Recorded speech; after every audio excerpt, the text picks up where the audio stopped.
नमस्कार साथियों, ILM student job पर मैं MP आपका स्वागत करता हूं। चैनल पर नए हैं तो चैनल को जरूर सब्सक्राइब करें, जिससे आने वाला नोटिफिकेशन आपको सबसे पहले मिलता रहे। हमने जो स्कूल व्याख्याता भर्ती परीक्षा है RPSC के द्वारा नवीन पाठ्यक्रम पर आधारित, उनसे संबंधित हमने प्रैक्टिस सेट स्टार्ट किया या फिर मॉडल पेपर स्टार्ट किए हैं। जो आज 4 मॉडल पेपर कंप्लीट हो गए, आज ये 5वां मॉडल पेपर है। पीछे 4 मॉडल पेपर आपने नहीं देखे तो हमारे चैनल पर जाकर आप देख सकते हो, प्लेलिस्ट बनी हुई है। स्कूल व्याख्याता पॉलिटिकल साइंस मॉडल पेपर उस नाम से बनी हुई है, तो वहाँ जाकर आप देख सकते हो। हम राजनीति विज्ञान का ये मॉडल पेपर करवा रहे हैं, तो 4 मॉडल पेपर कंप्लीट हो गए।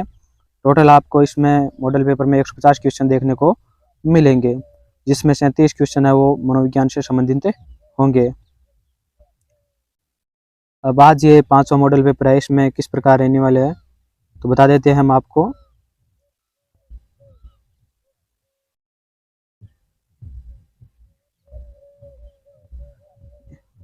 ये जो 5वां मॉडल पेपर है, इसमें राजनीतिक सिद्धांत है, राज्य, उसकी प्रकृति, कार्य, संप्रभुता और बहुलवाद से संबंधित क्वेश्चन आएंगे। और जो राजनीतिक विचारक है वो कौन होंगे? Karl Marx, Jawaharlal Nehru. और तुलनात्मक राजनीति में राजनीतिक विकास, राजनीतिक संस्कृति और अंतर्राष्ट्रीय राजनीति में खेल सिद्धांत, निर्णय निर्माण सिद्धांत, गुट निरपेक्षता।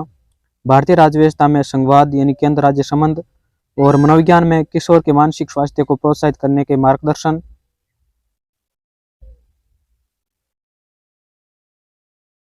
प्रविधियों का उपयोग, शिक्षण की अवधि, समायोजन का शिक्षण प्रतिमान। इन टॉपिक्स से संबंधित आपको ये 5वां मॉडल पेपर में क्वेश्चन देखने को मिलेंगे। उसके बाद 6वां मॉडल पेपर में ये टॉपिक रहेंगे, आप वीडियो को रोक करके देख सकते हो। ये मॉडल पेपर, ये जो टॉपिक है ये पढ़ के उसके बाद आपको मॉडल पेपर देना है, जिससे आपको पता चल जाएगा कि आपको कितना याद है फिर या कितना याद है नहीं है। उसके बाद जो 7वां 8वां रिविजन का रहेगा और 9वां 10वां है वो फुल सिलेबस पर आधारित मॉडल पेपर रहेगा। तो चैनल पर नए तो चैनल को जरूर सब्सक्राइब करें, जिससे आने वाला नोटिफिकेशन आप सबसे पहले मिलता रहे। विलंब न करते हुए मॉडल पेपर की शुरुआत करते हैं।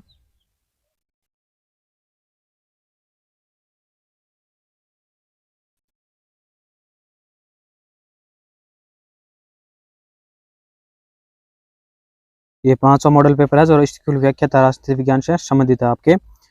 अब विलंब न करते हुए शुरुआत करते हैं मॉडल पेपर फर्स्ट ये 5वें की प्रथम क्वेश्चन से।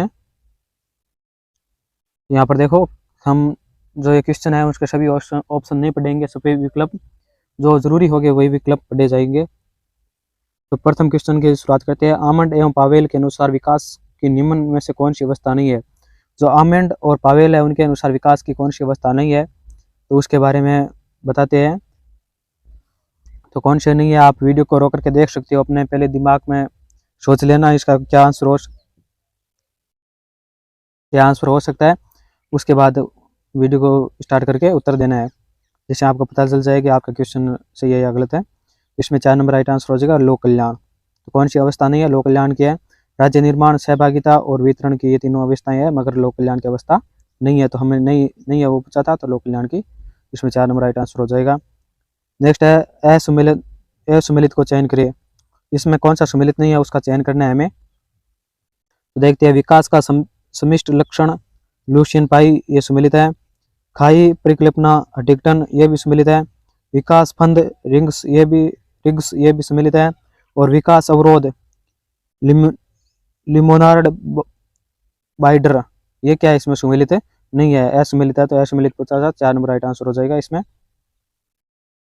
नेक्स्ट है 3 नंबर क्वेश्चन, हटिंगटन की पुस्तक नहीं है।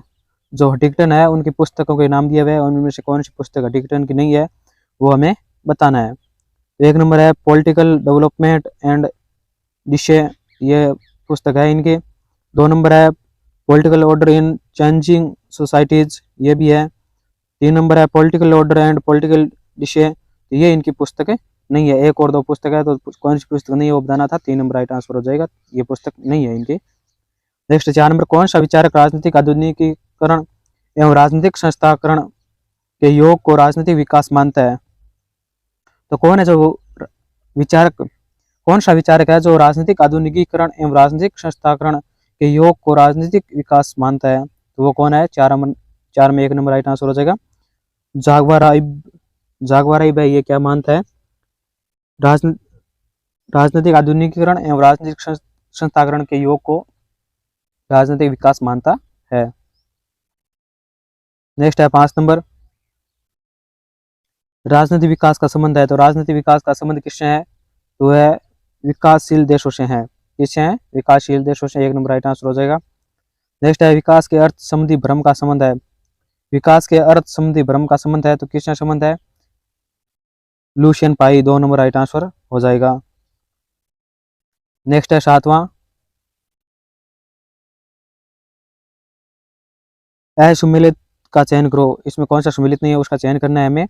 पुस्तक के नाम, पुस्तक और उनके लेखकों के नाम दिए हुए, मेरे हिसाब से ये हो सकता है। तो देखते हैं the political of developing areas. तो आमंड एंड कोलमैन, ये सुमेलित है। दूसरी है comparative politics and development approach, Almond Powell, ये भी सुमेलित है। 3 नंबर है aspect of political development, Lucian Pye, ये भी सुमेलित है। 4 नंबर है break down of modernization Weiner, ये क्या है? सुमेलित है? नहीं है। तो कौन सा असुमेलित पूछा था? तो 4 नंबर राइट आंसर होगा, ये असुमेलित है। नेक्स्ट 8 नंबर, आमंड द्वारा राजनीतिक विकास के लक्षणों में से नहीं है। तो आमंड के द्वारा राजनीतिक विकास के लक्षणों में से नहीं है, तो कौन सा नहीं है? तो क्षमता नहीं है। 4 नंबर राइट आंसर हो जाएगा। भूमि विविनीकरण, उप व्यवस्था, स्वायत्तता और लोकीकरण, ये तीनों है, मगर क्षमता ये नहीं है। नेक्स्ट है 9 नंबर, राजनीतिक विकास के जिस लक्षण को लुशियन पाई क्षमता का कहता है, उसे आमंड क्या कहते हैं? तो उसे आमंड क्या कहते हैं? तो उसे कहते हैं उपव्यवस्था स्वायत्तता। 1 नंबर राइट आंसर हो जाएगा। नेक्स्ट है 10 नंबर,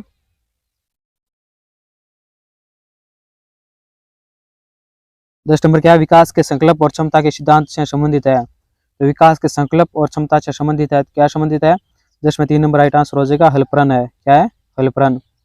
नेक्स्ट है 11वां, हडिंगटन ने राजनीतिक विकास के 3 तत्वों में शामिल नहीं है। तो हडिंगटन के जो राजनीतिक विकास के 3 तत्व है उसमें शामिल कौन सा नहीं है, वो हमें बताना है।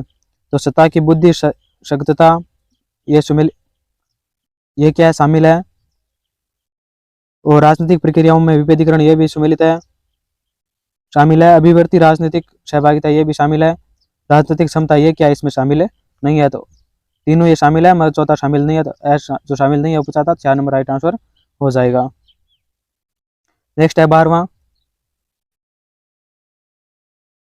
संस्थाकरण एवं प्रक्रियाओं के साथ राजनीतिक विकास का संबंध मानता है।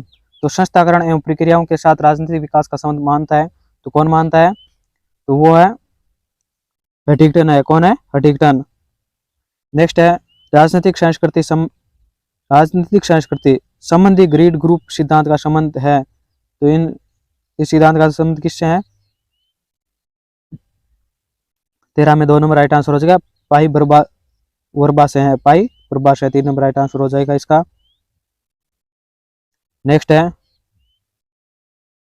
आमंड वर्बा के अमेरिकी राजनीतिक संस्कृति का विरोध कौन है?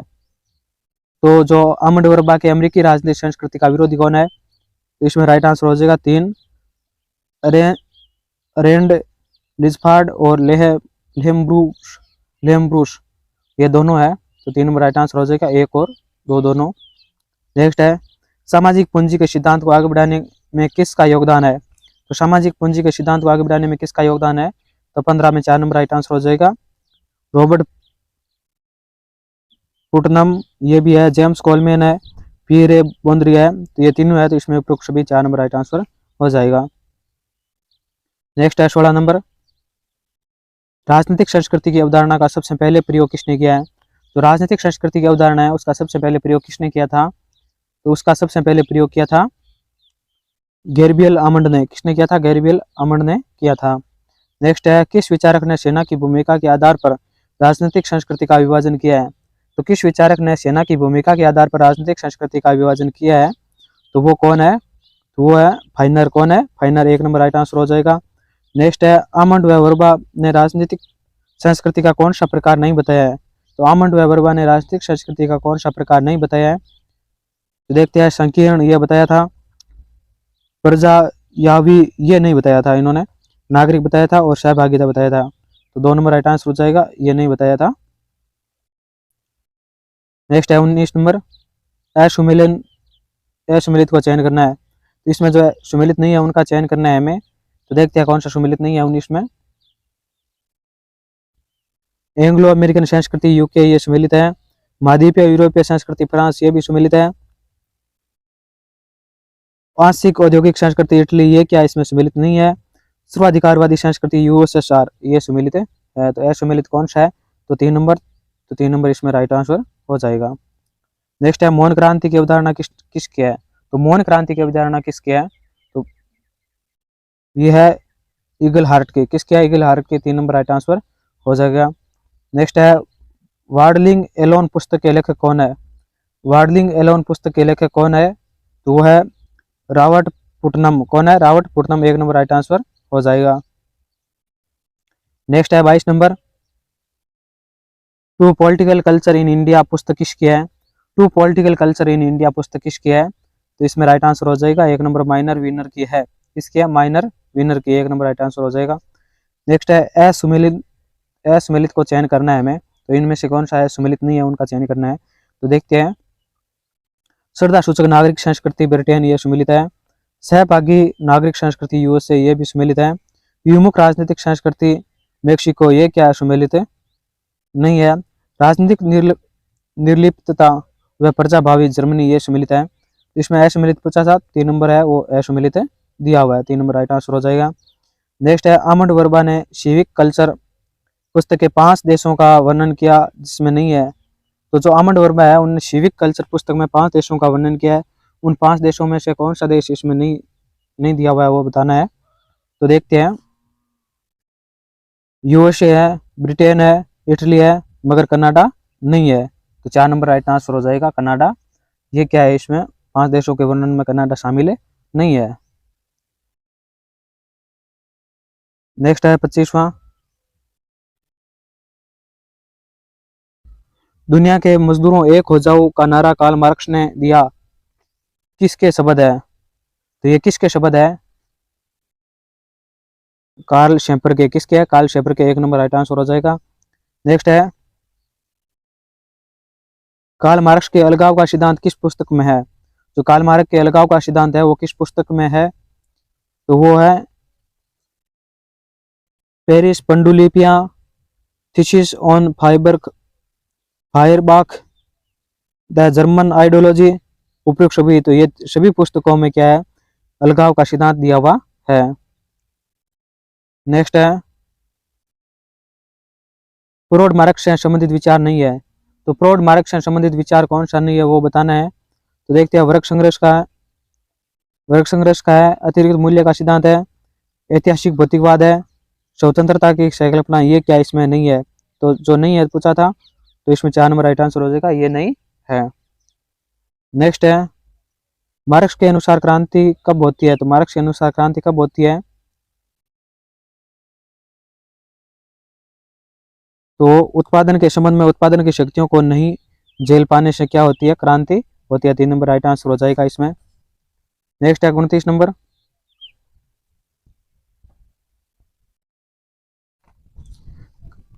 कार्ल अपनी किस पुस्तक में राज्य की सापेक्ष स्वायत्तता का विचार दिया था। तो कार्ल ने अपनी किस पुस्तक में राज्य की सापेक्ष स्वायत्तता का विचार दिया था। तो 29 में 1 नंबर राइट आंसर हो जाएगा। 18वीं ब्रूमेर ऑफ लुई बोनापार्ट में दिया था।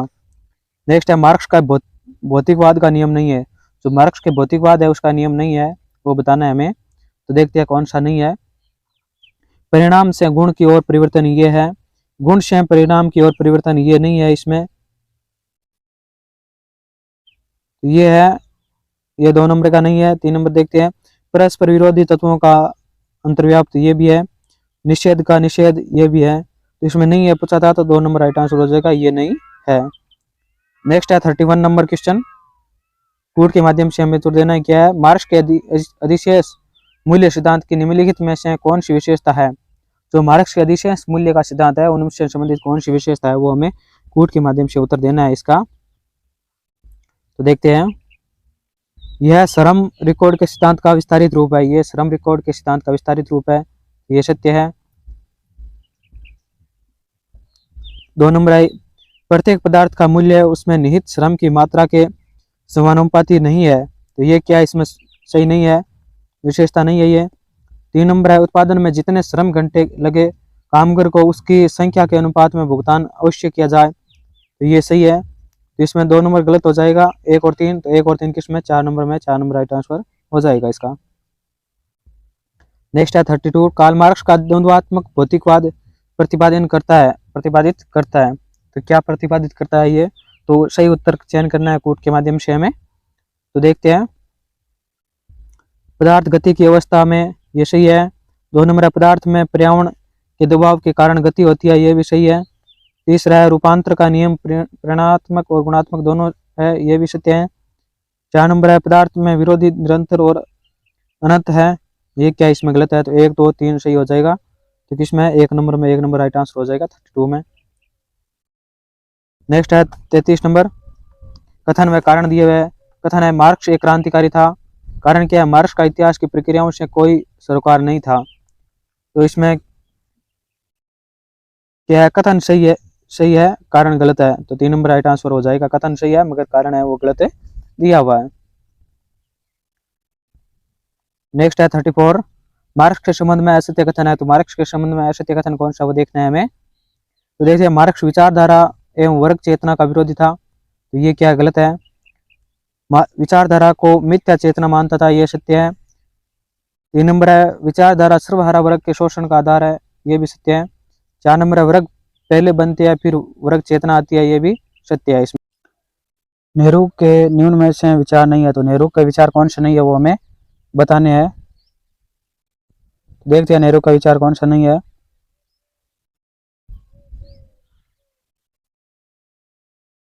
एक नंबर प्रजातंत्र, स्वदेशी, पंचशील, राष्ट्रवाद, तो ये स्वदेशी है, ये 2 नंबर ये नेहरू के विचार नहीं है, तो कौन सा नहीं है, 2 नंबर स्वदेशी नहीं है। नेक्स्ट है नेहरू के अनुसार लोकतंत्र का आवश्यक लक्षण नहीं है, नेहरू के अनुसार लोकतंत्र का आवश्यक लक्षण नहीं है, वो हमें बताना है। तो देखते हैं, समता है, संपत्ति पर राज्य का अधिकार ये नहीं है, आर्थिक न्याय है, व्यक्तिगत स्वतंत्रता है, तो इसमें 2 नंबर राइट आंसर हो जाएगा, ये नहीं है। नेक्स्ट है 37 नंबर क्वेश्चन,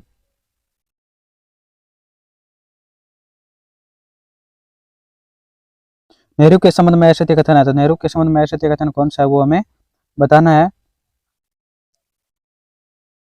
1 नंबर है नेहरू आधुनिकीकरण के समर्थक थे, ये सत्य है। 2 नंबर है नेहरू वैज्ञानिक मानवतावाद के समर्थक थे, ये भी सत्य है। 3 नंबर है नेहरू के सकारात्मक राष्ट्रवाद का विचार दिया, ये भी सत्य है। 4 नंबर है नेहरू समाजवादी थे परंतु इंग्लैंड के फेबियतवादी समाजवाद के विरोधी थे, तो ये क्या इसमें गलत है, दिया हुआ है। जो असत्य कथन कौन सा है, तो ये 4 नंबर का कथन है वो ये असत्य है। नेक्स्ट है नेहरू के धर्म संबंधी विचारों में असत्य विचार है, तो नेहरू के जो धर्म संबंधी विचार दिए थे उनमें से असत्य विचार है वो हमें बताना है। 1 नंबर है नेहरू धर्मनिरपेक्षतावादी थे, ये सत्य है। 2 नंबर है नेहरू धर्म एवं राजनीति के मिलन के विरोधी थे, ये भी सत्य है। 3 नंबर है नेहरू की धर्मनिरपेक्षता का अर्थ पूर्ण विरोधी नहीं बल्कि सकारात्मक हस्तक्षेप का समर्थक है, ये भी सत्य है। 4 नंबर है नेहरू धार्मिक आधार पर राजनीतिक दल निर्माण का समर्थक थे, तो ये क्या है इसमें गलत दिया हुआ है, असत्य कथन दिया हुआ है। 1 2 3 सत्य है, 4 नंबर का कथन है असत्य दिया हुआ है। नेक्स्ट है 39 नंबर क्वेश्चन, मैं समाजवादी और गणतंत्रवादी है, यह कांग्रेस की किस अधिवेशन में नेहरू ने कहा था, तो कांग्रेस ने किस में कहा था कि मैं समाजवादी और गणतंत्रवादी हूँ, ये कांग्रेस के किस अधिवेशन में कहा था, ये कहा था लाहौर अधिवेशन में कहा था। 1 नंबर राइट आंसर हो जाएगा। नेक्स्ट, अंतरिम सरकार में नेहरू के पास कौन सा पद था, अंतरिम सरकार में नेहरू के पास कौन सा पद था, तो वो था उपाध्यक्ष का, कौन सा था, उपाध्यक्ष का। 2 नंबर राइट आंसर हो जाएगा। नेक्स्ट है 41 क्वेश्चन, कथन व कारण दिए हुए। कथन है राज्य अभी भी संप्रभु राज्य के रूप में विद्यमान है, राज्य अभी भी क्या है, संप्रभु राज्य के रूप में विद्यमान है। कारण है वैश्वीकरण से वेस्ट फेबियन राज्य प्रणाली कमजोर हुई है, तो ये कथन और कारण दिए हुए हैं, तो कौन सा सही है इसमें, तो कथन व कारण सही है मगर सही, लेकिन सही व्याख्या नहीं करता है, तो 2 नंबर राइट आंसर हो जाएगा इसमें। नेक्स्ट है कौन सा राज्य सामाजिक डार्विनवाद से संबंधित है, तो कौन सा राज्य सामाजिक डार्विनवाद से संबंधित है, तो 42 में 2 नंबर राइट आंसर हो जाएगा फांसीवाद। ये क्या है, सामाजिक डार्विनवाद से संबंधित है। नेक्स्ट है 43, निम्न में से कौन सा कल्याणकारी राज्य से संबंधित नहीं है? तो कल्याणकारी राज्य से संबंधित कौन सा नहीं है? केसवाद, न्यू डीलन, सामाजिक उदारवादी, आदर्शवाद, तो कौन सा नहीं है? तो ये जो आदर्शवाद है ये क्या है, कल्याणकारी राज्य से संबंधित नहीं है। नेक्स्ट है वेब्रिज रिपोर्ट द्वारा प्रतिपादित सामाजिक लोकतंत्र की केंद्रीय धारणाओं से सम्मिलित नहीं है। जो वेब्रिज रिपोर्ट द्वारा प्रतिपादित सामाजिक लोकतंत्र की केंद्रीय धारणा है उसमें शामिल नहीं है, वो बताना है। तो 44 में 4 नंबर राइट आंसर हो जाएगा राज्यवाद, ये शामिल है नहीं है। उत्पादन साधनों का सामाजिकरण ये शामिल है, नियोजन है, सामाजिक नागरिकता, ये तीनों शामिल है, मगर राज्यवाद शामिल है नहीं है। नेक्स्ट है नव रूढ़िवाद द्वारा किस राज्य का पक्ष पोषण किया जाता है? तो नव रूढ़िवाद द्वारा किस राज्य का पक्ष पोषण किया जाता है? तो इसमें 2 नंबर राइट आंसर हो जाएगा सामाजिक बीमा राज्य का पक्ष पोषण किया जाता है। नेक्स्ट है रूसो के उपरांत किस दार्शनिक ने सामाजिक संविदा की अवधारणा को एक दार्शनिक युक्ति के रूप में प्रयोग किया है? तो रूसो के उपरांत किस दार्शनिक ने सामाजिक संविदा की अवधारणा को एक दार्शनिक युक्ति के रूप में प्रयोग किया है? तो वो कौन है? वो है जॉन रॉल्स। कौन है? John Rawls. 1 number right answer हो जाएगा। नेक्स्ट है 47, मैकाइवर के अनुसार राज्य की उत्पत्ति का मुख्य तत्व है। मैकाइवर के अनुसार राज्य की उत्पत्ति का मुख्य तत्व क्या है? वो हमें से कूट के माध्यम से उत्तर देना है इसका। तो देखते हैं, सगोत्रता, धर्म, आर्थिक आवश्यकताएं है, मगर अंतरराष्ट्रीयवाद नहीं है। 1 2 3 इसमें क्या है, मुख्य तत्व है। तो 1 नंबर राइट आंसर हो जाएगा। 1 2 3 47 में 1 नंबर राइट आंसर हो जाएगा। नेक्स्ट है 48, यथार्थ प्रभुसत्ता का तात्पर्य है। तो यथार्थ प्रभुसत्ता का क्या तात्पर्य है? तो वो है आदेशों का वास्तविक आज्ञा पालन। आदेशों के क्या?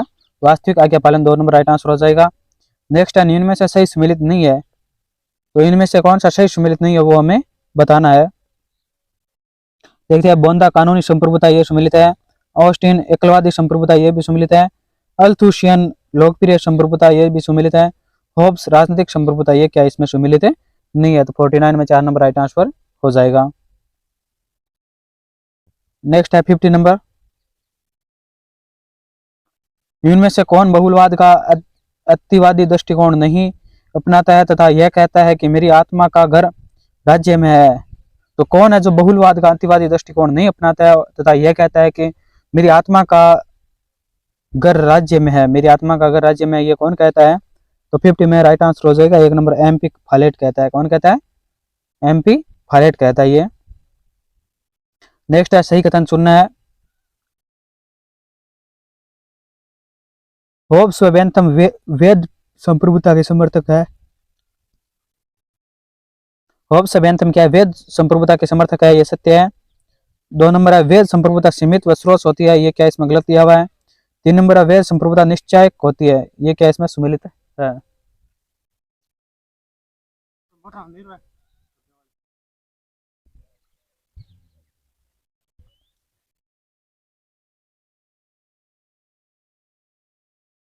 तो इसमें कौन सा राइट आंसर हो जाएगा वो देखते हैं। 51 में 3 नंबर हो जाए, 1 और 3 सत्य है। तो 1 और 3 सत्य है, 2 नंबर है वो गलत है दिया हुआ है। नेक्स्ट है 52, इनमें से कौन सी विशेषता लोकप्रिय संप्रभुता की नहीं है? तो इनमें से कौन सी विशेषता वो लोकप्रिय संप्रभुता की नहीं है वो बतानी है हमें।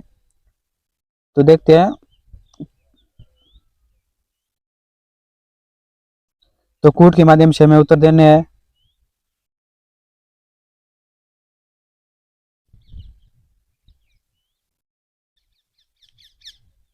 यह मानती है कि सरकार का अस्तित्व जन कल्याण में है।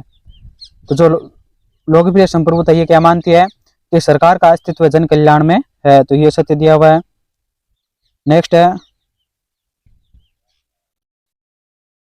2 नंबर, यह सरकार अपने अधिकारों का प्रयोग संविधान के अनुसार करती है, तो ये भी क्या इसमें सत्य है। तो इसमें 1 और 2 दोनों सत्य, 3 नंबर राइट आंसर हो जाएगा। नेक्स्ट है इनमें से कौन मानता है कि संप्रभुता जनता में निहित है? तो कौन मानता है कि संप्रभुता ये जनता में निहित है? तो इसमें कूट के माध्यम से हमें उत्तर देने हैं। सीसरो, लॉक, रूसो, जेफरसन ये चारों क्या है मानते हैं कि संप्रभुता जनता में निहित है। 1 नंबर राइट आंसर हो जाएगा 53 में। नेक्स्ट है 54, गिरियक मेटलैंड थीसिस का संबंध किससे है? तो गिरियक मेटलैंड थीसिस का संबंध किससे है? 54 में 2 नंबर राइट आंसर हो जाएगा, बहुलवाद का है। बहुलवाद से संबंध इसका। 55 में इनमें से कौन बहुलवादी नहीं है? तो इनमें से कौन है वो बहुलवादी नहीं है, वो हमें बताना है। तो इसमें 4 नंबर राइट आंसर होगा, जेथरो ब्राउन है, ये क्या बहुलवादी नहीं है। फोलेट है, बार्कर है, लास्क, ये तीनों ही क्या बहुलवादी है, मगर जेथरो ब्राउन है, ये क्या बहुलवादी नहीं है। नेक्स्ट है, बहुलवाद के बारे में असत्य कथन चुनना है और कूट के माध्यम से हमें उत्तर देने हैं कि बहुलवाद के बारे में कौन सा कथन असत्य है।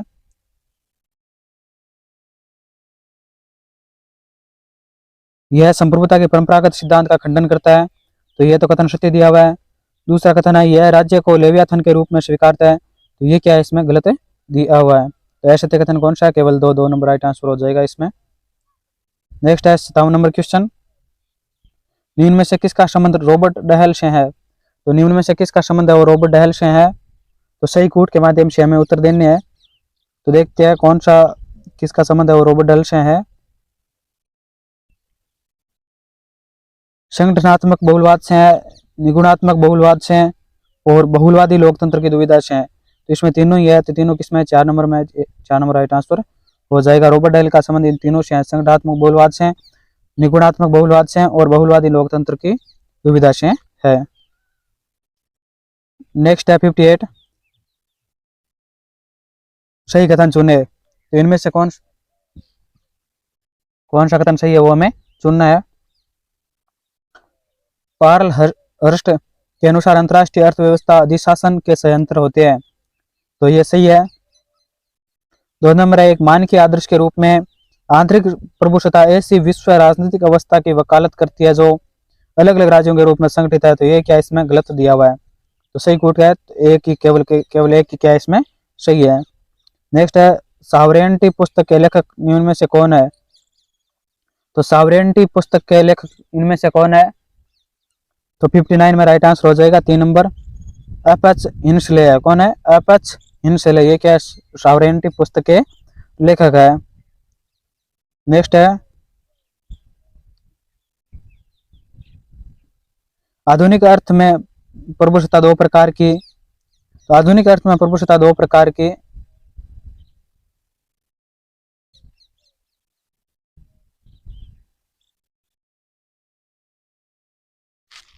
राज्य की सीमाओं के भीतर संविधान का राजनीतिक व कानूनी प्राधिकार, और 2 नंबर अंतर्राष्ट्रीय व्यवस्था के खिलाफ किसी राज्य के संदर्भ में है। तो निम्न 2 प्रकार किसने बताया है? तो ये राज्य की संप्रभुता के 2 प्रकार है, तो ये किसने बताया है? तो इसमें 60 में राइट आंसर हो जाएगा 2 नंबर, चार्ल्स आर बिट्स ने बताया है। किसने बताया? चार्ल्स आर बिट्स ने।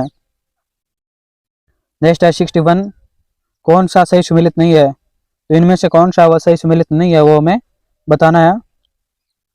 तो देखते हैं, द स्टेट कवेटिन स्किनर, ये क्या इसमें सुमेलित है। 2 नंबर है, has globalisation ended in rise and rise of the nation state, Michael Mann, ये भी सुमेलित है इसमें।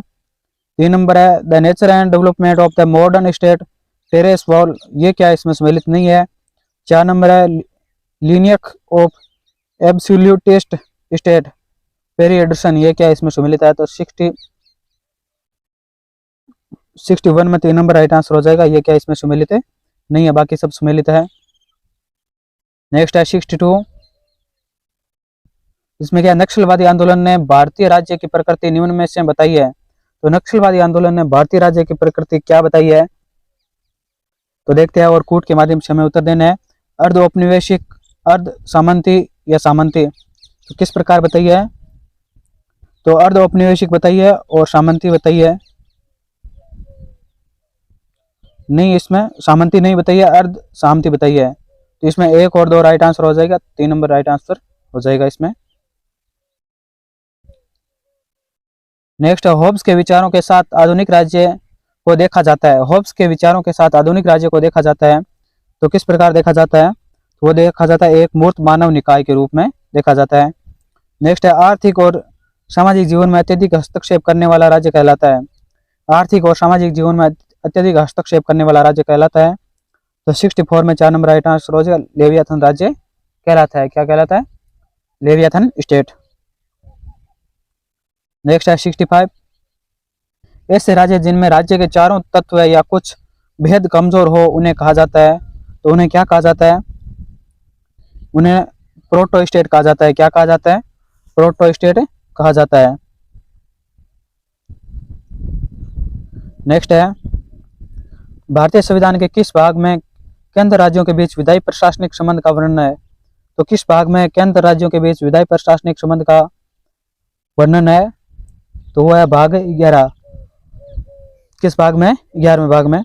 नेक्स्ट है, किसने कहा भारत के संविधान का ढांचा संघात्मक है किंतु उसकी आत्मा एकात्मक है? तो ये किसने कहा था? ये कहा था एम.वी. पायली ने कहा था। किसने कहा था? एम.वी. पायली ने।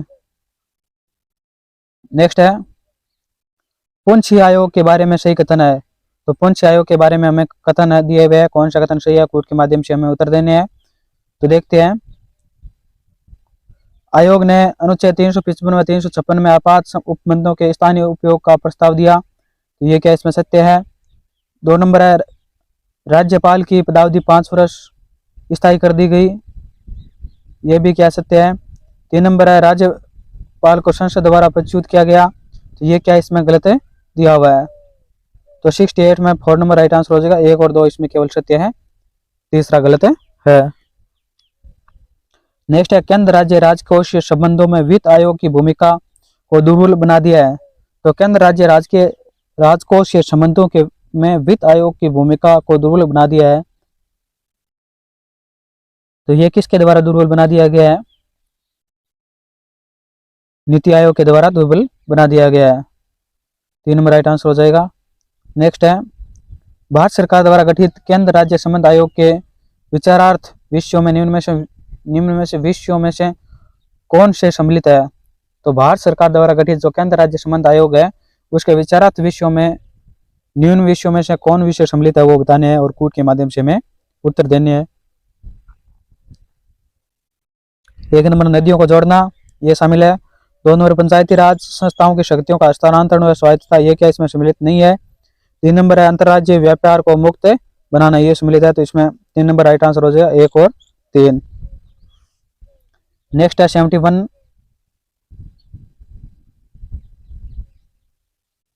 इनको कालक्रम के अनुसार व्यवस्थित करना है और कूट के माध्यम से हमें उत्तर देना है। इन कालक्रम के अनुसार इनको व्यवस्थित करना है। किस प्रकार गुजरात राज्य बना, हरियाणा राज्य कब बना, राज्य पुनर्गठन आयोग, नागालैंड के राज्य बनना, इसको कालक्रम के अनुसार से व्यवस्थित करना है। तो देखते हैं, जिसमें सर्वप्रथम आएगा राज्य पुनर्गठन अधिनियम, उसके बाद गुजरात के राज्य का बनना, उसके बाद नागालैंड राज्य का बनना, उसके बाद हरियाणा राज्य का बनना। तो ये किस में है? 2, 4, 1, 3। तो इसमें ये राइट आंसर हो जाएगा 4 नंबर। नेक्स्ट है, महाराष्ट्र कर्नाटक सीमा विवाद से संबंधित आयोग है। तो महाराष्ट्र और कर्नाटक में सीमा विवाद है, उससे संबंधित आयोग कौन सा है? तो वो है महाजन आयोग। कौन सा है? महाजन आयोग। 1 नंबर राइट आंसर हो जाएगा। नेक्स्ट है,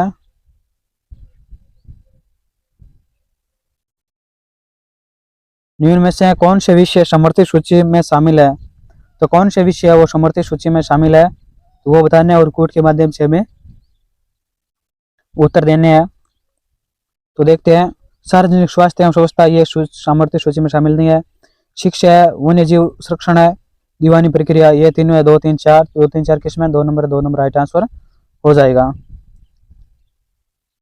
नेक्स्ट है, वर्ष धारा नदी विवाद किन राज्यों के मध्य है? तो वर्ष धारा जो नदी विवाद है ये किन राज्यों के मध्य है? तो 74 में राइट आंसर हो जाएगा। 2 नंबर उड़ीसा और आंध्र प्रदेश के मध्य है। नेक्स्ट है 75, 88वें संविधान संशोधन द्वारा कौन सा अनुच्छेद जोड़ा गया था? तो 88वां संविधान संशोधन हुआ था, उसके द्वारा कौन सा अनुच्छेद जोड़ा गया था? तो 75 में 3 नंबर राइट आंसर हो जाएगा, अनुच्छेद 368 डी जोड़ा गया था। कौन सा जोड़ा गया? 368 डी जोड़ा गया था। नेक्स्ट है, नीति आयोग द्वारा एक डिजी इंडिया इंडेक्स रिपोर्ट 2020-21 में सबसे पहला स्थान किस राज्य ने प्राप्त किया? तो सबसे पहले किस राज्य ने प्राप्त किया था? वो था केरल। 1 नंबर राइट आंसर हो जाएगा, केरल। नेक्स्ट है, सही सम्मिलित नहीं है। तो इनमें से कौन है वो सही सम्मिलित नहीं है, वो बताना है हमें। तो देखते हैं कौन सा नहीं है। 256 केंद्र राज्यों का निर्देश दे सकती है, ये सत्य है। 2 नंबर 253 विदेशी राज्यों से संधियां, ये भी इसमें क्या सत्य दिया हुआ है। 3 नंबर है 264 विधि द्वारा प्राधिकृत व्यक्तियों ही कर लगा सकता है, ये क्या इसमें गलत दिया हुआ है।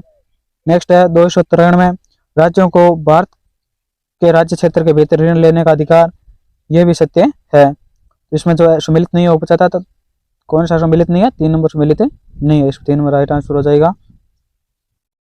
नेक्स्ट है 78 किस आयोग ने मुंबई को संघ शासित प्रदेश बनाने की सिफारिश की थी। तो किस आयोग ने मुंबई को संघ शासित प्रदेश बनाने की सिफारिश की थी। तो 78 में 3 नंबर राइट आंसर हो जाएगा, राज्य पुनर्गठन आयोग ने दी थी। नेक्स्ट है 79 संविधान संशोधन व संबंधित राज्यों के बारे में सही सम्मिलित नहीं है, वो बताना है हमें। 9वां संविधान संशोधन पश्चिम बंगाल, ये सही सम्मिलित है। 2 नंबर है 23वां संविधान संशोधन असम, ये क्या सही सम्मिलित नहीं है। नेक्स्ट है 27वां संविधान संशोधन मिजोरम, ये सही सम्मिलित है। और चौथा है 31वां संविधान संशोधन अरुणाचल प्रदेश, ये सही सम्मिलित है। तो जो सम्मिलित नहीं हो पूछा था, तो कौन सा सम्मिलित नहीं है, 2 नंबर ये सम्मिलित नहीं है। नेक्स्ट है 80 नंबर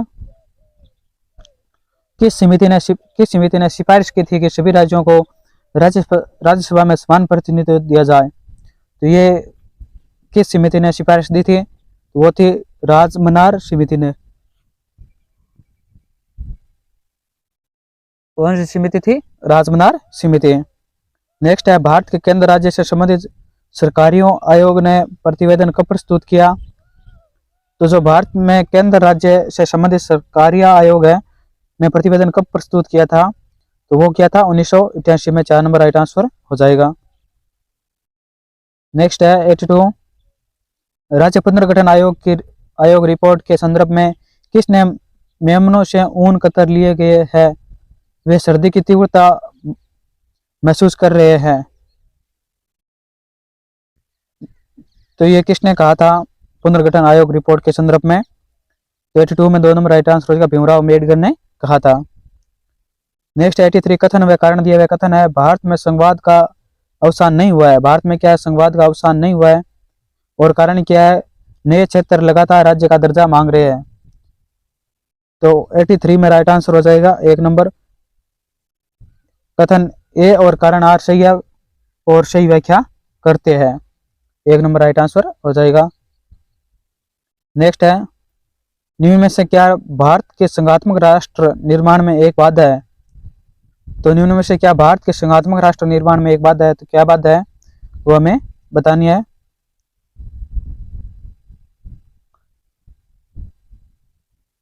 तो वो बाधा कौन सी है, तो वो है योजना आयोग। कौन सी है, योजना आयोग है। त्रिभाषा सूत्र ये नहीं है। राज्यों का भाषाधीन पुनर्गठन ये भी नहीं है। क्षेत्रीय राजनीतिक दलों का ये भी नहीं है, मतलब भाषा आयोग है। नेक्स्ट 85 कथन भारतीय राज्य के आर्थिक विकास में पर्याप्त विषमता है। भारतीय राज्य के आर्थिक विकास में पर्याप्त विषमता है, कारण क्या दिया हुआ है, संघ सरकार के पास पर्याप्त शक्तियां की कमी है। तो 85 में 1 नंबर राइट आंसर हो जाएगा, कथन व कारण सही है, सही व्याख्या करता है। नेक्स्ट है 86 क्षेत्रीय परिषद है। क्षेत्रीय परिषद क्या है, तो वो है सलाहकार इकाइयां। क्षेत्रीय परिषद क्या है, सलाहकार इकाइयां है। नेक्स्ट है भारत एक गणतंत्र है का कथन है, और कारण क्या है, भारत संविधान संघ व राज्यों के बीच शक्तियों का विभाजन है। 87 में 1 नंबर राइट आंसर हो जाए, कथन व कारण दोनों ही सही और सही व्याख्या करता है। नेक्स्ट 88 संविधान के कौन से अनुच्छेद में केंद्रीय कार्यपालिका शक्ति के प्रयोग में कोई अड़चन न उपस्थिति को वर्णित है। तो ये किस में है, 88 में 4 नंबर राइट आंसर हो जाएगा, 257 नंबर अनुच्छेद में है। नेक्स्ट 89 निम्न में से कौन सा कर संघ के अधिकार क्षेत्र में नहीं है। कौन सा कर है वो संघ के अधिकार क्षेत्र में नहीं है, वो बताना है। आयकर है, निर्यात कर है, कृषि भूमि पर संपदा शुल्क ये नहीं है, और सीमा शुल्क भी है। तो 3 नंबर राइट आंसर हो जाएगा इसमें। नेक्स्ट है 90 नंबर क्वेश्चन, कोड के माध्यम से हमें उत्तर देना है। संविधान की कार्यकारिणी की पुनरीक्षा हेतु गठित राष्ट्रीय आयोग द्वारा कौन से सुझाव दिए गए थे, और सही कोड के माध्यम से हमें उत्तर देना है। तो देखते हैं, राज्यपाल की नियुक्ति प्रधानमंत्री, केंद्रीय गृह मंत्री, लोकसभा अध्यक्ष संबंधित राज्य के मुख्यमंत्री से मिलकर बनी समिति द्वारा की जानी चाहिए। तो ये क्या है, इसमें गलत दिया हुआ है। नेक्स्ट है, सेवानिवृत्त तथा पराजित राजनीतिज्ञों को राज्यपाल नियुक्त नहीं किया जा सकता, ये सत्य है। और 3 नंबर है, भारतीय संविधान और राज्य व्यवस्था का अच्छा ज्ञान रखने वाले व्यक्तियों को राज्यपाल के रूप में वरीयता दी जानी चाहिए, यह भी क्या इसमें सही सम्मिलित है। तो इसमें कौन सा राइट आंसर हो जाएगा, 90 में 4 नंबर 2 और 3 केवल सत्य है, इसमें एक क्या इसमें गलत दिया हुआ है। नेक्स्ट है, 1962 का कविता किस खेल सिद्धांत का प्रयोग है। तो 1962 का कविता किस खेल सिद्धांत का प्रयोग है। तो 91 में राइट आंसर हो जाएगा, चिकन गेम मॉडल का ये सिद्धांत का प्रयोग है। 2 नंबर राइट आंसर हो जाएगा इसमें। नेक्स्ट है 92, निम्न में से कौन सा सत्य नहीं है, इनमें से कौन सा सत्य नहीं है वो बताना है हमें। तो देखते हैं, कैदी की दुविधा मॉडल का प्रयोग निःशस्त्रीकरण की वार्ताओं के संदर्भ में किया गया, यह सत्य है। 2 नंबर है, non zero sum game model Thomas selling ने दिया, इसके लिए उन्हें नोबेल पुरस्कार मिला, यह भी सत्य है। 3 नंबर है, रोजार्ट ने कैदी की दुविधा को 2 प्रकार की तार्किकता कहा, व्यक्तिक व सामूहिक, यह भी सत्य है। 4 नंबर है, जीरो सम गेम में संघर्ष व सहयोग दोनों पाया जाता है, ये क्या इसमें गलत दिया हुआ है। 92 में 4 नंबर राइट आंसर हो जाएगा, ये क्या गलत है दिया हुआ है, सत्य नहीं है। नेक्स्ट है 93 नंबर, खेल सिद्धांत की विशेषता है, और खेल सिद्धांत की इसमें 4 विशेषता दी हुई है, और कोड के माध्यम से बताना है कि कौन सी विशेषता है। देखते हैं, खेल राजनीति का होता है, सहयोग का नहीं, ये सत्य है। 2 नंबर है, राजनीति का निर्माण हमेशा सूचना पर आधारित होता है, ये भी सत्य है। 3 नंबर है, खेल में सदैव भुगतान करना होता है, ये भी सत्य है। 4 नंबर है, थॉमस सेलिंग ने मिश्रित अभिप्रेरणा के खेल को सौदेबाजी की संज्ञा दी है, ये भी क्या इसमें सत्य है। तो चारों सत्य है, 4 नंबर राइट आंसर हो जाएगा इसमें। नेक्स्ट है 94, खेल सिद्धांत से संबंधित the theory of game and economy behaviour पुस्तक के लेखक कौन है। तो वो है वान न्यूमैन और ऑस्कर मार्गेंटरन है, ये क्या है, the theory of game and economy behaviour पुस्तक के लेखक है। नेक्स्ट है 95, खेल सिद्धांत से संबंधित सही क्रम है। तो खेल सिद्धांत से संबंधित सही क्रम कौन सा है वो बताना है हमें। तो देखते हैं कौन सा है, वो है खेल, चयन, खिलाड़ी, साम्यावस्था। तो ये क्या सही क्रम है, खेल, उसके बाद चयन, उसके बाद खिलाड़ी, उसके बाद साम्य व्यवस्था। नेक्स्ट है 96, राजनीति विज्ञान में खेल सिद्धांत का प्रयोग कब से किया जाने लगा। तो राजनीतिक सिद्धांत में खेल सिद्धांत का प्रयोग कब से किया जाने लगा। तो 96 में 1 नंबर राइट आंसर होगा, 1960 में किया जाने लगा। नेक्स्ट है, मैक्सिमिनी प्रिंसिपल के समर्थक है। जो मैक्सिमिनी प्रिंसिपल या सिद्धांत है उसके समर्थक कौन है, वो है मेंटन, काजलान, विलियम राइकर, थॉमस सेलिंग, ये उपरोक्त सभी ये तीनों ही क्या है इसमें जो मैक्सिमिनी प्रिंसिपल है उसके समर्थक है। नेक्स्ट है, इनमें से कौन सा कथन असत्य है। तो इनमें से कौन सा कथन असत्य है वो हमें बताना है। कार्ल ड्यूम की रचना गेम थ्योरी एंड पॉलिटिक्स है, ये क्या इसमें सत्य दिया हुआ है। 2 नंबर है, थॉमस सेलिंग की बुक बार्निंग थ्योरी है, ये भी सत्य है। 3 नंबर है, कैदी की दुविधा का आविष्कार प्रिंसटन विश्वविद्यालय के प्रोफेसर ठक्कर ने किया, यह भी सही सम्मिलित है, यह सत्य है। 4 नंबर है, खेल सिद्धांत मूलतः अर्थशास्त्र से लिया गया, ये क्या इसमें गलत है दिया हुआ है। तो 4 नंबर राइट आंसर हो जाएगा। नेक्स्ट है 99 नंबर, खेल सिद्धांत के अंतर्गत खेल के प्रकारों में किस में एक पक्ष अनिवार्य रूप से विजेता तथा एक पक्ष पराजित होता है। तो किस में होता है, 99 में राइट आंसर हो जाएगा, 1 नंबर जीरो सम गेम में होता है। नेक्स्ट है, किस खेल के सिद्धांत का अंतरराष्ट्रीय राजनीति में प्रयोग करते हुए गठबंधन सिद्धांत का निर्माण किया। तो ये किस में किया गया था, इसमें 1 नंबर राइट आंसर होगा, विलियम राइमर ने किया था। नेक्स्ट है 101वां, निम्नलिखित में से कौन सा विचारक निर्णय निर्माण सिद्धांत के समर्थक है। तो इनमें से कौन सा विचारक वो निर्णय निर्माण सिद्धांत के समर्थक है,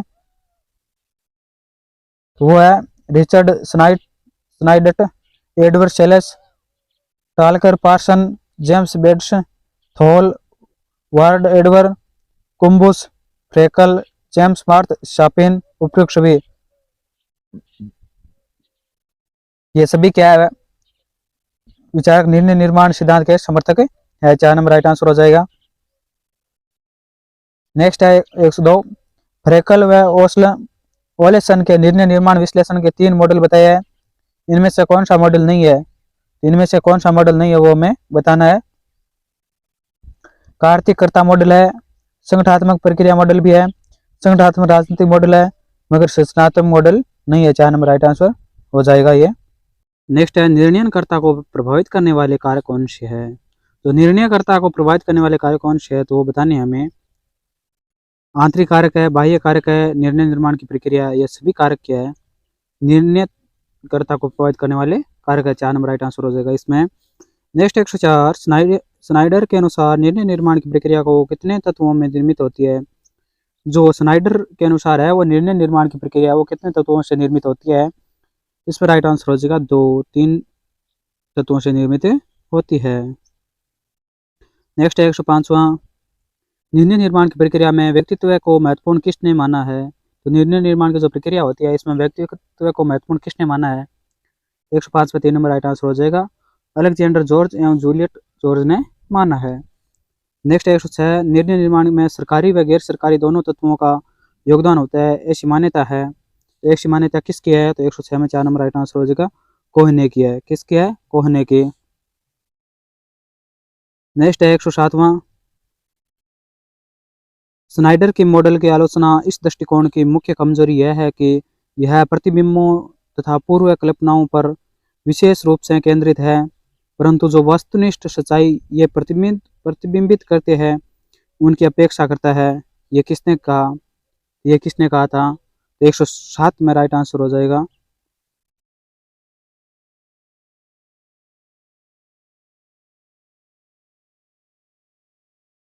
ये किसने कहा था, तो 3 नंबर राइट आंसर फ्रेकल ने कहा था। नेक्स्ट है रोजर हिल्स, मेन व जेम्स रोबिसस के अनुसार निर्णय निर्माण में किसकी अंतःक्रिया महत्वपूर्ण होती है। तो किसकी अंतःक्रिया महत्वपूर्ण होती है, तो कार्यपालिका व विधायिका की अंतःक्रिया महत्वपूर्ण होती है। 3 नंबर राइट आंसर हो जाएगा। नेक्स्ट है 109 नंबर,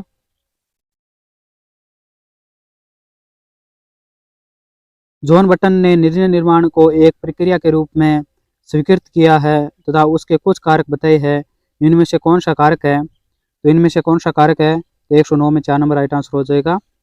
प्रत्यक्षा, सूचना अतिभार, उपयुक्त सभी, ये सभी क्या है, कारक है। किसके है, जॉन बटन के निर्णय निर्माण को एक प्रक्रिया के रूप में स्वीकृत किया तथा उसके कुछ कारक बताए हैं, तो ये कारक कौन से है, प्रत्यक्षकरण, प्रत्यक्षा, सूचना अतिभार, ये सभी क्या कारक है। नेक्स्ट है हेरोल्ड लास्वेन ने निर्णय निर्माण की 7 विशेषताएं बताई है, इनमें से कौन सी विशेषता नहीं है, तो इनमें से जो 7 विशेषता बताई गई है उनमें से कौन सी विशेषता नहीं है, तो वो है जनमत की विशेषता नहीं है, सूचना है, नवाचार है, आश्वासन है, मगर जनमत की विशेषता नहीं है। 4 नंबर राइट आंसर हो जाएगा। नेक्स्ट है प्रथम गुटनिरपेक्ष सम्मेलन हुआ, तो प्रथम गुटनिरपेक्ष सम्मेलन कब हुआ था, वो हुआ था 1961 में। 4 नंबर राइट आंसर हो जाएगा इसका।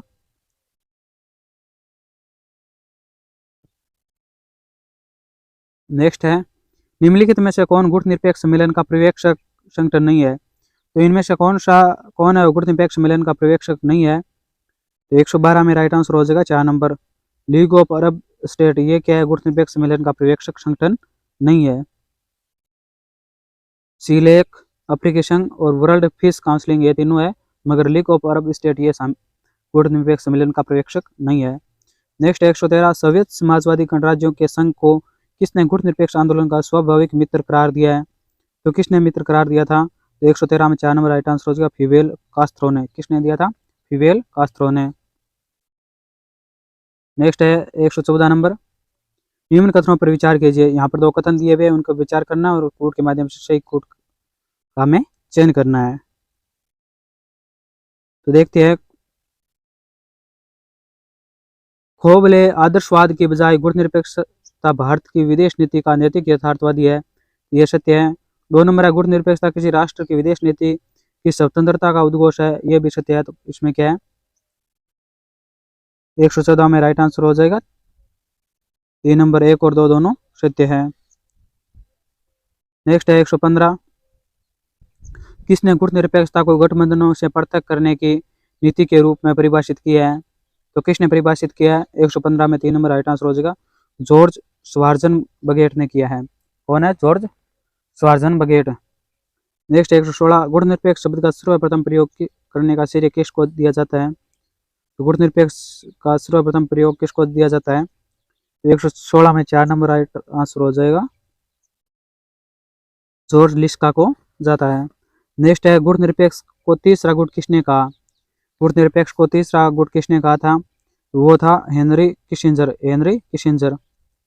नेक्स्ट है, गुणनिरपेक्ष 2.0 जो कि भारतीय विदेश नीति है, अभिप्राय है, तो इसका क्या अभिप्राय है? 3 नंबर हो जाएगा, स्वाधीनता और प्रत्येक मुद्दों को अपने राष्ट्रीय हित में देखना। स्वाधीनता और प्रत्येक मुद्दे को अपने राष्ट्रीय। नेक्स्ट है, गुटनिरपेक्ष आंदोलन के पर्यवेक्षक राष्ट्रों की संख्या कितनी है? गुटनिरपेक्ष आंदोलन के पर्यवेक्षक राष्ट्रों की संख्या कितनी है? तो 119 में राइट आंसर हो जाए, 3 18 है। कितने है? 18। नेक्स्ट है, गुटनिरपेक्ष का अगला 19वां शिखर सम्मेलन कहाँ होगा? तो गुटनिरपेक्ष का जो अगला शिखर सम्मेलन है, कितना है? 19वां है। वो कहाँ होगा? तो वो कपाला युगांडा में होगा। नेक्स्ट है 121वां, किसी किशोर अधिगमकर्ता के लक्ष्य की प्राप्ति के मार्ग में अवरोध या बाधा आ जाने से उसके मानसिक स्वास्थ्य में उत्पन्न विकार कहलाता है। तो वो विकार क्या कहलाता है? वो कहता है कुंठा या भग्नाशा कहलाता है। नेक्स्ट है 122वां, मानसिक रूप से स्वस्थ व्यक्ति अच्छे मानसिक स्वास्थ्य की विशेषता नहीं है। मानसिक रूप से स्वस्थ व्यक्ति अच्छे मानसिक स्वास्थ्य की विशेषता नहीं है, तो कौन सी नहीं है? तो इसमें राइट आंसर हो जाएगा, देखते हैं। संवेगात्मक रूप से परिपक्व है, तो ये तो विशेषता है। वास्तविक जगत में निवास, ये भी विशेषता है। आत्मबोध का अभाव, ये क्या विशेषता नहीं है? वास्तविक प्रत्यक्षण, ये भी विशेषता है। इसमें जो विशेषता नहीं है वो पूछा था, तो 3 नंबर विशेषता नहीं है। नेक्स्ट है 123वां, खराब मानसिक स्वास्थ्य वाले व्यक्ति को नैदानिक मॉडल के द्वारा उपचारित किया जावे, जो कि निम्न प्रकार है। वह मॉडल जिसमें केंद्र बिंदु रोगी ना होकर व्यक्ति होता है, जिसमें रोगी की उत्पत्ति का कारण मनोजनिक होता है तथा उपचार मनोचिकित्सक विधि से हो, जिसमें रोगी को रोगी ना मानकर व्यक्ति ना माना जाए, मनोवैज्ञानिक हस्तक्षेप हो, यह मॉडल कहलाता है। तो यह मॉडल क्या कहलाता है? तो यह कहलाता है चिकित्सा मॉडल कहलाता है। 2 नंबर राइट आंसर हो जाएगा। नेक्स्ट है 124वां, एक व्यक्ति का मनोविकार किसी दोषपूर्ण जिन्स, हार्मोन, असंतुलन इत्यादि के कारण होता है। तो यह कौन सा कारक है जो मानसिक स्वास्थ्य को प्रभावित करता है? तो वो कौन सा है जो मानसिक स्वास्थ्य को प्रभावित करता है? तो 124 में देख लेते हैं कौन सा राइट आंसर होता है। 124 में 2 नंबर राइट आंसर हो जाएगा, जैविक कारक। कौन सा हो जाएगा? जैविक कारक। 2 नंबर राइट आंसर हो जाएगा। 125 नंबर है, सुमित्रा किसी प्राकृतिक आपदा भूस्खलन से डर जाती है। इस कुदरती घटना के फलस्वरूप सुमित्रा को बार बार सपने आते हैं तथा वह सावेगिक शून्यता की स्थिति में आ जाती है। उपयुक्त मनोविकार कौन सा है जो खराब मानसिक स्वास्थ्य का प्रमुख कारण है? तो ये कौन सा है? तो 125 में 3 नंबर राइट आंसर हो जाएगा, बीज घातक दबाव विकार है, जो PTSD कहते हैं उसे। नेक्स्ट है 126वां, एक अधिगमकर्ता जो अत्यंत मानसिक दुर्बल है, जिसका सही सम्मेलन नहीं है, उसका चयन कीजिए। तो चयन करना है हमें। देखते हैं, मानसिक दुर्बलता और IQ दी हुई है। अति गंभीर 20 से कम, ये सही है। गंभीर यहाँ दिया हुआ है, गंभीर तो 35 से 50, ये क्या इसमें गलत दिया हुआ है। औसत 35 से 50 सही है। साधारण 50 से 70, ये भी सही है। तो इसमें जो सुमेलित नहीं है वो देखना था, तो 2 नंबर इसमें क्या सुमेलित है? नहीं है। नेक्स्ट 127वां, समायोजन को स्थापित करने की अप्रत्यक्ष युक्तियों में से कौन सी रक्षात्मक युक्ति को विश्व सर्जित पलायन कहा जाता है? तो किस युक्ति को विश्व सर्जित पलायन कहा जाता है? 127 में 3 नंबर राइट आंसर हो जाएगा, उदात्तीकरण को कहा जाता है। किसको कहा जाता है? उदात्तीकरण को कहा जाता है। नेक्स्ट है, मुंह में राम बगल में छुरी उपयुक्त कहावत किस रक्षात्मक युक्ति के लिए सटीक बैठती है? तो मुंह में राम बगल में छुरी किस उपयुक्त कहावत है, किस रक्षात्मक युक्ति के लिए सटीक बैठती है? तो 128 में राइट आंसर हो जाए, 3 नंबर प्रतिक्रिया निर्माण में, प्रतिक्रिया निर्माण के लिए सटीक बैठती है।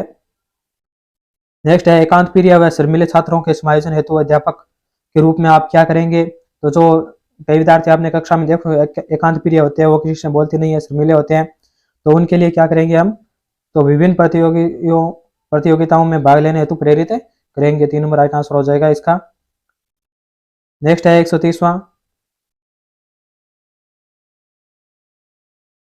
समायोजन एक प्रक्रिया है, तो समायोजन एक क्या प्रक्रिया है, तो 130 में राइट आंसर हो जाएगा। संतुलित प्रक्रिया है, निरंतर चलने वाली प्रक्रिया है, सामयिक स्थिरता है, उपरोक्त सभी इसमें राइट आंसर हो जाएगा। नेक्स्ट है 131वां, अधिगम शिक्षण प्रक्रिया में शिक्षण प्रतिमानों के तहत बौद्ध शिक्षण स्तर प्रतिपादक कौन है। बौद्ध शिक्षण स्तर के प्रतिपादक कौन है, तो 131 में 3 नंबर राइट आंसर है, मॉरिसन है। कौन है, मॉरिसन। नेक्स्ट है 132वां, भारत में बेसिक शिक्षा प्रणाली के समर्थक कौन है, तो वो कौन है, 3 नंबर राइट आंसर हो जाएगा, महात्मा गांधी है। कौन है, महात्मा गांधी। नेक्स्ट है 133वां, शिक्षण एक प्रक्रिया है, तो शिक्षण एक प्रक्रिया किस प्रकार की प्रक्रिया है वो बताना है हमें, तो शिक्षण एक प्रक्रिया 133 में राइट आंसर हो जाएगा 4 नंबर। वातावरण में असमायोजन की प्रक्रिया है, क्या क्वेश्चन दिया दोबारा देखते हैं। सॉरी, इसमें लिखा हुआ शिक्षण एक प्रक्रिया नहीं है, क्या लिखा है, शिक्षण एक प्रक्रिया नहीं है, तो विकासात्मक प्रक्रिया सही है। स्वउद्देश्य प्रक्रिया है, निर्देशन की प्रक्रिया, मगर वातावरण में असमायोजन की प्रक्रिया नहीं है, तो नहीं है। कौन सा नहीं पूछा था, 4 नंबर नहीं है। नेक्स्ट 134वां, शिक्षा की द्विमुखी प्रक्रिया किसने मानी थी, तो शिक्षा की द्विमुखी प्रक्रिया किसने मानी है, तो 134 में राइट आंसर हो जाएगा 2 नंबर, एडम्स ने मानी है। एडम्स ने, किसने मानी है, एडम्स ने। नेक्स्ट है 135वां, शिक्षण अवधि के दौरान शैक्षिक उद्देश्यों के वर्गीकरण के अंतर्गत भावात्मक पक्ष का प्रवर्तक किसको माना जाता है, तो भावात्मक पक्ष का प्रवर्तक किसको माना जाता है, तो 135 में 3 नंबर राइट आंसर हो जाएगा, कैथ्रोवाल एंड मसिया को माना जाता है।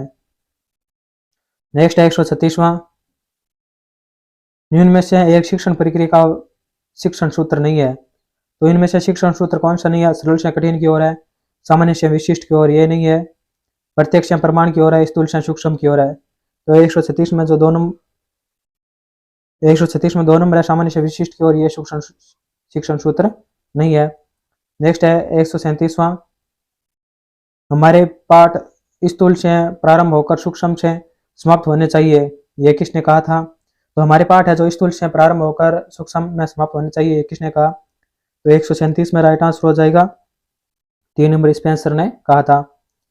नेक्स्ट है 138वां, निम्न में से कौन सी शिक्षण की उच्च प्रविधि नहीं है, तो शिक्षण की उच्च प्रविधि नहीं है, तो वो बताना है हमें, तो कौन सी नहीं है, प्रश्नीकरण, ये उच्च प्रविधि नहीं है। सम्मेलन है, कार्यशाला है, वाद विवाद है, मगर प्रश्नीकरण है, ये उच्च विधि नहीं है। नेक्स्ट है 139वां, शिक्षण कौशल प्रक्रिया के दौरान एक शिक्षण चक्र की कुल अवधि होती है, तो एक शिक्षण चक्र की कुल अवधि कितनी होती है, तो इसमें राइट आंसर है 36 मिनट होती है। कितनी होती है, 36 मिनट। नेक्स्ट है 140वां, ऑपरेशन ब्लैक बोर्ड शिक्षण प्रक्रिया में लागू करने का श्रेय किसको दिया जाता है, तो ऑपरेशन ब्लैक बोर्ड शिक्षण प्रक्रिया में लागू करने का श्रेय किसे दिया जाता है, तो वो है NP 1986, national education policy 1986। Next है 141वां, शिक्षण प्रतिमान के तत्व है, तो शिक्षण प्रतिमान के तत्व कौन सा है, लक्ष्य व उद्देश्य है, उद्देश्य व संरचना, अधिगम का मनोविज्ञान व तकनीकी, उपयोग सभी, तो ये सभी क्या है, शिक्षण के प्रतिमान है, प्रतिमान के तत्व है। नेक्स्ट है शिक्षण का शताब्दी स्तर है, तो शिक्षण का शताब्दी स्तर कौन सा है, तो वो है अध्यापक केंद्रित, शताब्दी केंद्र है अध्यापक केंद्रित, तो ये राइट आंसर हो जाएगा, अध्यापक केंद्रित 3 नंबर। नेक्स्ट है दलीय शिक्षण पद्धति, टीम टीचिंग का प्रारंभ हुआ था, तो टीम टीचिंग का प्रारंभ कहाँ हुआ था, तो हुआ था अमेरिका में। कहाँ हुआ था, अमेरिका में, 3 नंबर राइट आंसर हो जाएगा।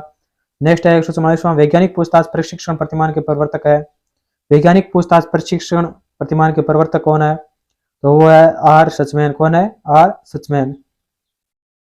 नेक्स्ट है 145वां, आगमन प्रतिमान का प्रतिपादक किस शिक्षा शास्त्री ने किया, तो आगमन प्रतिमान का प्रतिपादक है वो किस शिक्षा शास्त्री ने किया था, तो 145 में राइट आंसर हो जाएगा 4 नंबर, हिल्डा टाबा ने। किसने, हिल्डा टाबा ने।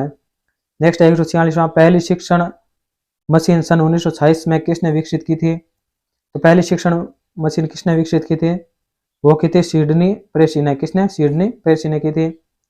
नेक्स्ट है 147वां, यदि कोई छात्र वर्धमान महावीर ओपन यूनिवर्सिटी कोटा से अध्ययन करता है तथा अपनी समस्त डिग्रियां हासिल करता है तो छात्र द्वारा अर्जित शिक्षा का प्रकार कौन सा है? तो वह निरौपचारिक शिक्षा। 3 नंबर राइट आंसर हो जाएगा, निरौपचारिक शिक्षा। नेक्स्ट है शिक्षक व्यूहरचनाओं के अंतर्गत लोकतांत्रिक विधियों में भूमिका निर्वाह पात्र अधिनियम नीति के प्रतिपादक कौन है? तो 148 में राइट आंसर हो जाएगा 3 नंबर जेल मोरनो है। कौन है? जेल मोरनो। नेक्स्ट है 149वां, समायोजन एक अधिगम प्रक्रिया है, उपयुक्त परिभाषा किस मनोवैज्ञानिक की है? तो समायोजन एक क्या है? अधिगम प्रक्रिया। ये किस मनोवैज्ञानिक की परिभाषा है?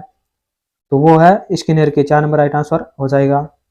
नेक्स्ट है 150वां, एक 8 वर्षीय बालक अपने छोटे भाई की तरह घुटने के बल चलता है, यह उदाहरण है। तो ये उदाहरण किसका है? प्रतिगमन का है। 4 नंबर राइट आंसर हो जाएगा इसमें। तो इसी के साथ हमने